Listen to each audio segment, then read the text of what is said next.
Okay, ladies, let's have a real talk about blood pressure.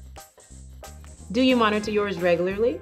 It's something everyone with high blood pressure should do, but it's something most people don't know how to do correctly.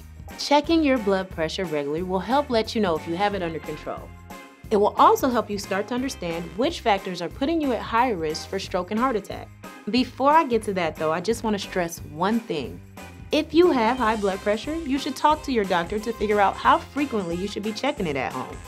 For most people, taking your blood pressure twice in the morning and twice in the evening, even just for a week, will help you and your doctor get a better understanding of your blood pressure. For morning readings, it's best to take those before you take your blood pressure medication.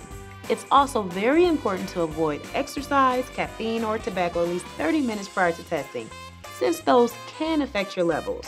Now, let's move on to talk about the proper way to measure your blood pressure at home. Nearly half adults in the U.S. have high blood pressure and are at high risk for stroke and heart attack. So self-measuring is one of the easiest ways to be proactive about our health. Here I have my blood pressure monitoring device. It's easy to use and it helps me get an accurate reading. Be sure to get an automated device with the upper arm cuff. That's the type doctors recommend. The first thing you want to do is find a quiet place to sit where your back is in an upright, stable position.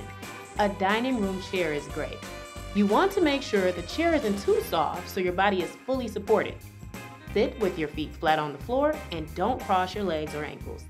If you need to use the bathroom, make sure you go before you do your reading. Next, rest your arm on a flat surface with your palm facing up. Place the blood pressure cuff on your bare upper arm just above your elbow. Your arm should be relaxed and resting so the cuff is at the same height as your heart. Now rest quietly for 5 minutes before taking the first measurement. Avoid talking while taking your blood pressure measurement. Once your first measurement is completed, write down the blood pressure numbers and pulse that are displayed on the device. Wait 1 minute and then repeat this process again. As you just saw, it's important to check your two measurements at around the same time each morning and evening. At your next doctor's visit, be sure to share your blood pressure numbers so you can discuss the numbers and so your care plan can be changed if necessary. That's it. Not bad, right? Measuring your blood pressure at home is easy to do and a great way to stay on top of your health. If you have more questions about managing or measuring your blood pressure overall, visit the website